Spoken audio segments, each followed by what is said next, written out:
Ethereum right now is toying with the levels that I spelled out last video before the levels were hit. So let's go take a look at what price is doing around them.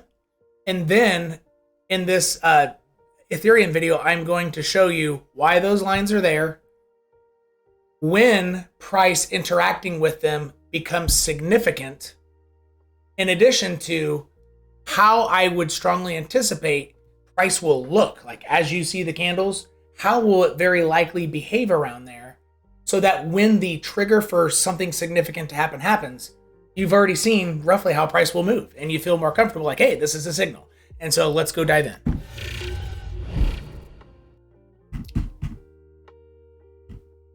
And I think I'm the only crypto YouTuber who breaks it down like that.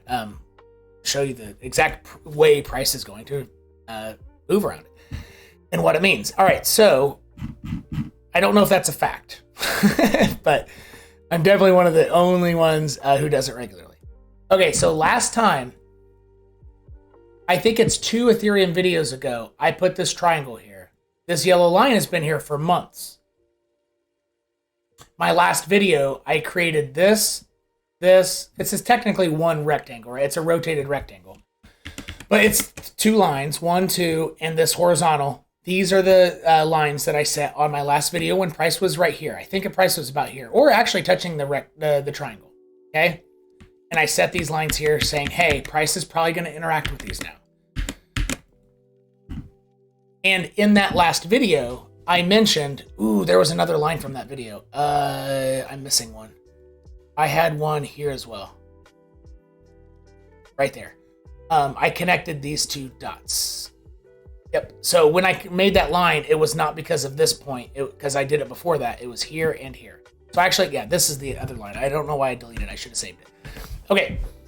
So in that video, I mentioned, hey, I still think that as long as Bitcoin stays over the magic line in the sand, which it's not above anymore. Okay. So from my Bitcoin portion of this video, it's not above it anymore. So what I said during that time was specific to if Bitcoin could stay above the magic line in the sand, and that's been dealt with and it's below it. But at the time I mentioned, if Bitcoin could stay above that line in the sand, this is very, very likely going to be hit. And if you're trying to trade this, first, you need to look at Bitcoin to make sure it's still above that line, because that it would take this out of play, or take it out of probability. It wouldn't be over 51% likely. So at that moment when Bitcoin was over, I said, hey, my first entry to try to, trade along up to there would be this obvious line that everybody's going to be looking at. So had one done that, you could have entered, and it moved enough to put your stop in profit easily. Yeah, that's 4%. Your stop, if you're in a trade in raw price, not your ROI, but the raw price has gone up 4% and you don't have a stop in profit, you're doing it wrong. Very wrong. And I think that's for all trading styles. There might be some exceptions, such as price moved, on a 1-minute candle at 4%, and I haven't had time. Okay, well, outside of that, but a slow regular movement up that happened over days, you're doing it wrong. And then you would have been stopped out in profit, wouldn't have made much money. I made this line when price was back here. I said, if that doesn't work, my second attempt would be this line. Once again, if you entered there, you had plenty of time to put stop in profit. You made money twice. You were wrong twice, but you were paid to be wrong. So far, these levels are getting hit it's almost as if Ethereum is watching my videos like it had its own brain. Okay, and then it came up and got rejected from the same line it bounced off of. So that's pretty bearish. And during its strong down move, it hit almost exactly on the horizontal that I mentioned, hey, even if Bitcoin, I think what I said was, I said 2 things about this horizontal. I said, once it goes below here, I would no longer be looking for longs. And if I were trying to be long after Ethereum went down here, doesn't matter closure or whatever, just goes below, I would be looking for lower highs to its local high here, which is at and I would take off the table 1720 if it went below there, okay?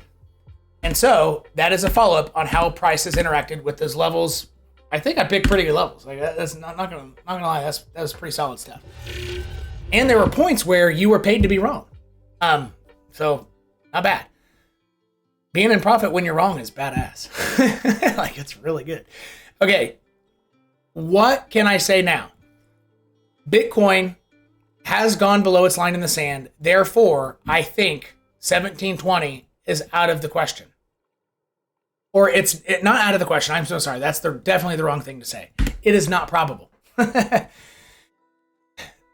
When does it become more probable? Well, Bitcoin is going to have to, and the stock market are going to have to start doing something significant. I think when Ethereum becomes more probable to the upside, I think Bitcoin has to get above.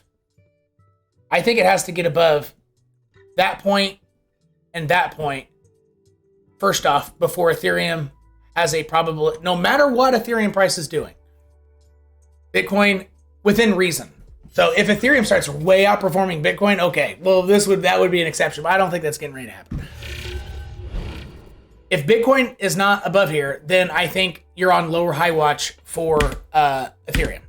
And again, I think Bitcoin getting above here is improbable because it's already past my line in the sand. But if it does happen, this would be my trigger where I would say to myself, hey, Kosas or Tim just said this shit's improbable, but when does it become probable again? Right there. Even though this is Bitcoin, I'm talking about Ethereum.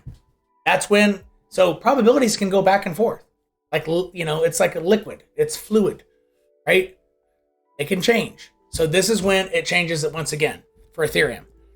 But until Bitcoin's over here, any move up on Ethereum, with exception of the Ethereum versus Bitcoin chart just goes parabolic. With that exception, you're on lower high watch for Ethereum because it's not probable 1720 is going to be hit. How price will move. So under the conditions that Bitcoin does not get back above that level, I would say the way price could move for Ethereum is it could easily find a lower high at the first line that I mentioned, way up here. So if a rally does ensue of some form, like an 8% or whatever that be, yeah, a 6% rally, Ethereum hitting its head on here is a very high likelihood because you're on lower high watch, period. And that's a perfect area for sellers to step in. Previous support, hit it again, it's obvious resistance. Sellers will step in there. Will it reverse it? That's the question. But sellers will step in there. But that would be my favorite point. And in order for Ethereum to get above that and use it as support once again, I don't think that can happen without Bitcoin being above the point I just mentioned, which was 20,630 or something. So Ethereum getting above this would coincide with Bitcoin getting above 20,600 and change, right? And the way you could see that is, so with these other lines, and again, I suggest you go back on this video where I was zoomed out and try to like emulate these lines, draw them on your chart. Ethereum can easily come down here, not go below my bear line, and then come all the way back up, do a, something to the effect of a failure pattern. Here, let me do it like this. So even if it comes way down here, it could still get back above that line and hit this eventually. And the way you'd see that happen is because that would essentially form an inverse head and shoulders, which is a very common pivot formation, I guess, for lows back to high. It's likely going to fill out. It would go. Let me redraw that. Actually, the way that, so if it does come down here and bounce, it would then go like this. It would be aggressive off the first bounce. It would go like this, work its way up. And then it would probably consolidate here, looking very, very bullish for a breakout. And then it would come down to either this point or this point to get symmetry, because these formations love symmetry and they almost always complete it. And there are only two options. Just look at all, no matter the time frame. And I would suggest 5-minute candles or 1-minute candles to see these, so you can see a bunch. scroll past your chart, look for it.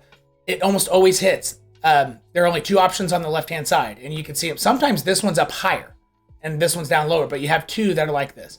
It'll come down and check one, and then it'll go up and come hit this. That is by far the most likely way that I think that would happen. And it would be kind of tricky if you're not expecting that. I wouldn't expect that to be the most likely case until, it actually bounces from here. Because honestly, it could start consolidating over here, lower high, lower low, and just roll over. So with that analysis, I'm not saying expect a bounce here, even though I would expect it to be one of the two best, most likely options. But rather, if it is going to touch this line again, what would it look like? I think it's got to pull back, do that shape, and that's likely how it would move. But this is also another good candidate with the stock market getting really bearish here. And these levels for Ethereum, shame on me, I took my levels off. So sorry. That is so you can get this stuff exactly. This is essentially the most important line there. All right, and where these wicks are, this is October 28th, and this down here is October 25th. So you can create this line, and then to create the rotated rectangle, I'll zoom out. You'll need to go to a 2-hour chart or bigger. Or no, maybe the 1-hour chart. Yeah, you want it on the 2-hour or 4-hour chart. And you're going to look back to Ethereum's lows for this year when it went down in the 800s. And you connect. But it's a rotated rectangle, or like it's not just one trend line, because look at how this happens. Look. This is why if you're what I'm about to show you applies to anybody, like not just Ethereum fans or whatever. This is cool what I'm about to show you, and you've probably never seen it anywhere else. This significant wick hits the bottom. This significant wick hits the top. Therefore, I don't want one line or a best fit line. I want both, and I want to know that it goes together. Therefore, I do the rotated rectangle. Does that make sense? And that's how you can make it. And so the first low I just told you, it's the yearly low. And the second one is when price hit $1,000 on the head, right in July 12th. And with those lines, if you draw them on your Ethereum chart, they're going to keep you safe. I literally just proved it to you. And like that is the lines. That's what people are looking at, and that's what you want to be using for now until that horizontal is broken below. And hopefully you found that helpful.